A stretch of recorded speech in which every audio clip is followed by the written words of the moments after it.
Hi everyone and welcome back to Pilot Light Your Writing. So I'm Sophie and today we are slowing down to feel.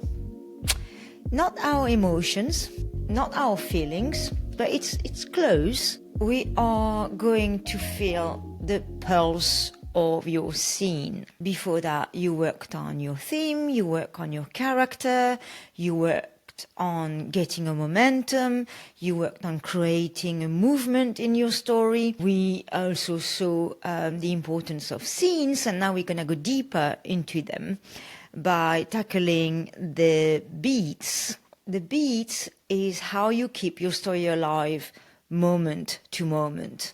It's not like a drum machine, but it's not far off. The beats are giving your scenes a rhythm, a pace, and all that to serve the emotion. So what is a beat? The most simplest way that I could explain a beat, it's simply a shift. So for instance, it could be a moment of surprise, a change in power, a rising tension, a sudden silence, an emotional turn. It can also just be a line of dialogue or a look or a choice or a pose. Beats, it's where something changes emotionally, narratively, relationally. Take it as a wave, Each beat is a rise, a crash, a pullback.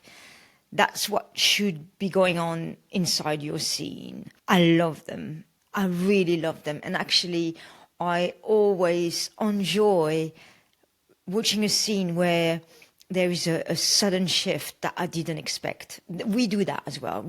We don't stop the scenes thinking, oh, that's a beat, unless you're a screenwriter. But it's when the screenwriter plays with your emotions like a yo-yo. And this is highly enjoyable. But also they come mainly, not always, but mainly from your character, because your character may feel like doing something else or decide suddenly to do something else or realizes something moment by moment within the same scene. Let's make this tangible. How could you create beats inside the scene? The first beat I'm thinking of is the emotional one. So the emotional beat is normally something that changes inside your character. It could be like the anger is growing, or he becomes or she becomes softer, or jealousy sparks, or the shame creeps in. There is an example that you could watch as a, I think, wonderful scene full of changes and full of beats. And I'm thinking of a scene in season 1, episode 17, I believe, of The Good Wife. It's when they're lawyers and he kisses her after all this time, and she loves it.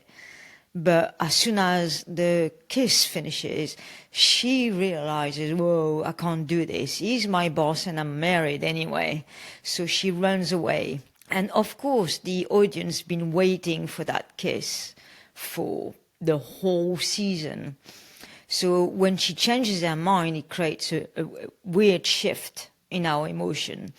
And then she goes away, she goes to the parking lot, she is about to get in her car, and then she realizes, what am I doing? And she comes back in the office. But when she comes back, he's not there anymore. So another shift. I'm sure you can watch the scene on YouTube. The second beat you can create is the decision beat. It's a sudden choice that is made or avoided. That happens also in the same TV series, but the thing is, it happens all the time. He's about to send her a text, and then he thinks twice and deletes the text, and then types again and deletes it, and she will never receive it. That kind of thing. A reversal beat is when the scene flips. Maybe it's the power dynamic that changes, the goal changes, the truth changes. For instance, it could be a scene where he thought she came to apologize, but in fact she wants to leave him. Another one could be the revelation beat, when a secret is dropped, a lie is uncovered, something hidden becomes visible. There are a lot of those in Ginny and Georgia, because it's full of secrets. So when they're revealed, boom, the ugly truth comes out and everybody gets to know them. But it could be in a simpler way. You've got a character, he received a gift and he's really happy, but then boom, he finds out that it was never for him. It was meant for someone else. It was the case in Love Actually, where Emma Thompson thinks her husband bought her something, a necklace, and when Christmas comes, she opens her gift and she realizes it's just a CD and the necklace wasn't for her. And the other beat that I can think of is the interruption one. It's when we are all, as audience, deeply in a scene, or as readers, we are deeply in a scene and we listen carefully to what is being said and we're like, oh, and bam, something interrupts the flow. And it could be like a ringing, for instance. And as a matter of fact, I watched last night the episode 4 of season 7 of Black Mirror. It's called Plaything, a brilliant episode. There is two tech guys talking to each other, and it's very interesting what they're saying to each other, actually. And then there is the ringing of an alarm coming to interrupt the discussion. And then I thought, change of rhythm. It could be someone coming and interrupting the flow of the scene, or an accident. You can see that in quite a lot of films, actually. Beats, of course, they're important for the plot, but it helps to get to know the character as well. So what would it be like to have a scene without beat? That means, what you want in your scene, this must happen to blah, blah, blah, blah, blah. They talk, end of the scene. You see, it's a bit flat because we see where it's going. And you want to avoid that. You want to surprise your reader or your audience. You don't want the scene to go as planned. You could have planned a romantic scene between two people and everything is perfect.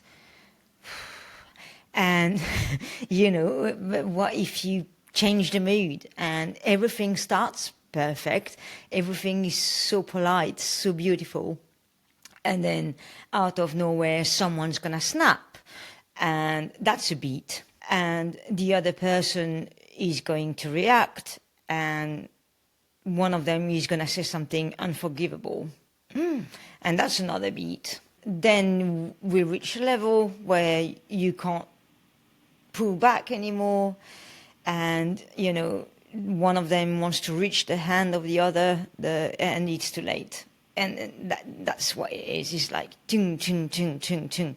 You play with our emotion, and that's the whole rhythm of a scene. To be honest, this is not far off from what we live in our everyday life. We are like that, except that in real life, maybe it's not just a scene, it's several scenes, whereas you have to put them in one scene. At the end of the day, we stories are made of moments, just like us, and we live moments after moments.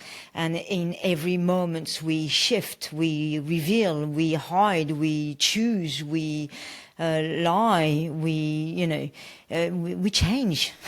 So there are tiny truths in the big narrative, and that's how you should see them. The beats are the almost, not quite, the what if, it's something that doesn't make the narrative linear. So my piece of advice would be, when you write, do not just ask yourself, okay, what happens next? But you could ask yourself, how can I change the power dynamic? How can I change the linearity of this scene? Don't forget, you could use silence as a beat. Young writers hesitate to put silence in their dialogue or in their story because they think it's empty. It's not. Silence is a wonderful tool. So your writing prompt for today. I want you to write a short scene, and the scene that you're working on at the moment, and then look at it with the perspective of changing something, to shift something, to try to use either the emotional shift or start with one emotion and then you end up with another one. Try to surprise yourself. It's according to your own story. You need to feel it to see if you need to change something within the scene, within the character. Do they change their mind suddenly, and why? And, try to change the rhythm. See your scene as a wave, as I was saying earlier, and try to make us go from high to low to high, And that will be it for today. Don't forget that beats are driving forces of a good scene. They don't shout. Again, nothing shouts really. They ache more than anything. They twist or they reveal. But until then, keep writing, keep feeling, and I'll see you soon for more story magic. Bye.